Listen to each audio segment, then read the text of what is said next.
क्या आप अभी तक सिलेबस कंप्लीट करने में लगे हो और सोच रहे हो कि एग्जाम से पहले रिवीजन प्रैक्टिस कंप्लीट हो भी पाएगी या नहीं? तो आज इस वीडियो में आपको स्टेप बाय स्टेप गाइड करूंगी कि कैसे आप भी बोर्ड का क्वेश्चन पेपर 70 to 80% प्रेडिक्ट कर सकते हो। मैं इस वीडियो में आपको टोटल 3 स्टेप प्रोसेस बताऊंगी and the third one is the most important one.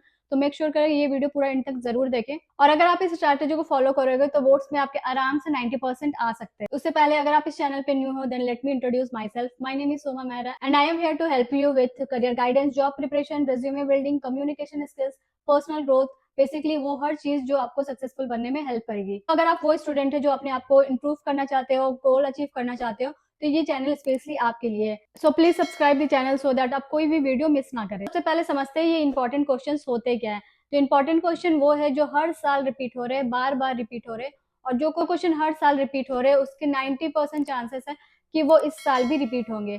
और हाई वेटेज वाले टॉपिक्स मोस्ट इंपॉर्टेंट होते हैं क्योंकि उससे मैक्सिमम मार्क्स वाले क्वेश्चंस आते हैं। और इसके अलावा ऐसे क्वेश्चन जिसके कॉन्सेप्ट बहुत स्ट्रॉन्ग है, वो आपको 11th 12th या फिर आपके कॉलेज में हेल्प करेगी। तो इस टाइप के कॉन्सेप्ट वाले क्वेश्चन भी बहुत ज्यादा इंपॉर्टेंट होती है। अगर आप इंपॉर्टेंट क्वेश्चन पे फोकस करोगे तो आपके आधा से ज्यादा प्रिपरेशन यहीं पे कंप्लीट हो जाएगी। एंड आई नो आप अभी भी पूरी बुक को इक्वली इंपॉर्टेंस दे रहे हो। आपको लग रहा है कि अगर ये चीज मैंने नहीं पढ़ा तो इसी से क्वेश्चन आ जाएगी, या फिर ये चैप्टर कंप्लीट नहीं किया तो इसी से क्वेश्चन आ जाएगी। लास्ट 15 डेज में पूरी बुक काम नहीं आएगी। आपको एक प्रॉपर स्ट्रेटेजी फॉलो करने पड़ेंगे और उस अकॉर्डिंग आपको टाइम देने होंगे पर चैप्टर्स। तो इसके लिए आपको टॉपिक वाइज वेटेज समझना पड़ेगा, और यही चीज 90% स्टूडेंट इग्नोर कर देते हैं। ये चीज आपको बिल्कुल इग्नोर नहीं करनी है। तो आपको अपने सिलेबस में देखना है कौन सा यूनिट, कौन सा चैप्टर में सबसे ज्यादा हाई वेटेज के टॉपिक्स है, वो टॉपिक्स को आपको सबसे ज्यादा टाइम देना है, उसको बार बार रिवाइज करना है। तो वो टॉपिक आपके बहुत स्ट्रांग होने चाहिए। अगर उसमें से कोई भी क्वेश्चन आते हैं तो आप आराम से कर सकते हो। तो the first step was to check the weightage. पहले आपको वेटेज चेक करना है और उस अकॉर्डिंग उस टॉपिक को सबसे ज्यादा टाइम देना है। Now coming to the second step, आपको ये बिल्कुल मिस नहीं करनी है। मोस्टली सारे क्वेश्चन यहीं से आते हैं, तो आपको सबसे ज्यादा फोकस एनसीईआरटी पे ही करनी है। एनसीईआरटी लेना है और जितने भी क्वेश्चन स्कूल वालों ने बताइए या फिर आपके ट्यूशन वालों ने बताइए कि ये क्वेश्चन इंपॉर्टेंट है, वो आपको टिक करना है एज पर चैप्टर्स। जो भी चैप्टर का सबसे ज्यादा वेटेज है उस चैप्टर में आपको अच्छे से मार्क करना है कि कौन कौन से इंपॉर्टेंट क्वेश्चन बताया गया है।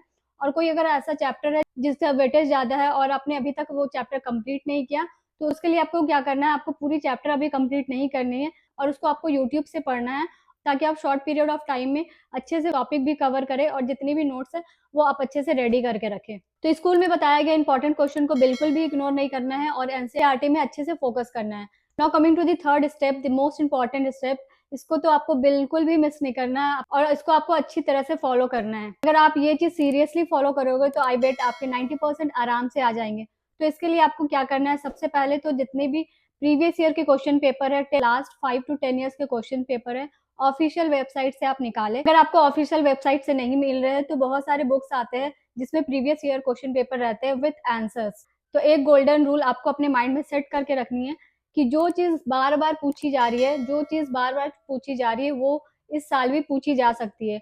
तो कोई ऐसा क्वेश्चन है जो आप देख रहे हो कि बार बार रिपीट हो रही है, तो वो क्वेश्चन तो बिल्कुल इग्नोर नहीं करे, उसको आप 10 बार 12 बार लिख लिख कर प्रैक्टिस करें ताकि आपको उसका आंसर भी याद हो जाए। तो सारे सब्जेक्ट के 5 to 10 ईयर्स के प्रीवियस ईयर क्वेश्चन पेपर निकालने हैं और उसके बाद आपको ध्यान से नोटिस करने हैं कौन से ऐसे क्वेश्चन है जो बार बार हर साल रिपीट हो रहे हैं या फिर ऑल्टरनेट ईयर्स में रिपीट हो रहे हैं, और कौन से ऐसे कॉन्सेप्ट है जिससे हर साल क्वेश्चन पूछे जा रहे हैं। ये दो चीज आपको बहुत ध्यान से चेक करना है। जैसे मैथ्स में ज्योमेट्री, अलजेब्रा, ट्रिग्नोमेट्री, और साइंस में डायग्राम होंगे, डेफिनेशन होंगे, न्यूमेरिकल्स हो गए, ये सारी चीजें आते हैं। और एसएसटी में मैथ वर्क और डेट्स तो बहुत इंपॉर्टेंट है, और इसका सबसे इजीएस्ट वे है कि मैथ वर्क जितना भी प्रीवियस ईयर में आया है आप उसको अच्छे से पढ़ कर जाए और बार बार प्रैक्टिस जरूर करें। इसी तरह आपको प्रीवियस ईयर का क्वेश्चन पेपर लेकर जितने भी रिपीटेड क्वेश्चन है वो सारे क्वेश्चन को एक जगह नोट करके रखना है विद आंसर।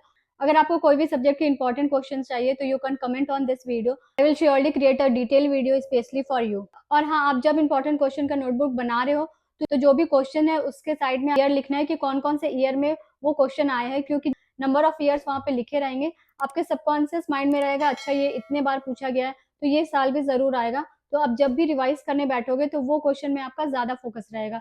तो मेक श्योर करें जो भी आप क्वेश्चन लिख रहे हो वहां पे ईयर जरूर मेंशन करें कितने बार वो क्वेश्चन आया है। और ये नोटबुक आपको एज अ प्रायोरिटी में रखना है, इसको डेली रिवाइज करना है और हो सके तो लिखकर प्रैक्टिस करें। अब जितना ज्यादा लिख कर प्रैक्टिस करोगे उतना ज्यादा आपके मेमोरी में अच्छे से रहेगा और एग्जाम के टाइम आप आराम से रिकॉल कर सकते हो। और अभी आपके पास बहुत कम दिन बचे हैं, तो मेक श्योर करें आप हार्ड वर्क के साथ स्मार्ट वर्क भी करें, ताकि आप अच्छे से एग्जाम दो और अच्छे नंबर लेकर आओ। और लास्ट 15 डेज में आपका क्या स्टडी प्लान रहना चाहिए, इसके लिए आप ये वीडियो में क्लिक करके चेक कर सकते हैं। तो मिलते हैं आप किसी और नेक्स्ट वीडियो में। Till then do like share and subscribe the channel. Bye.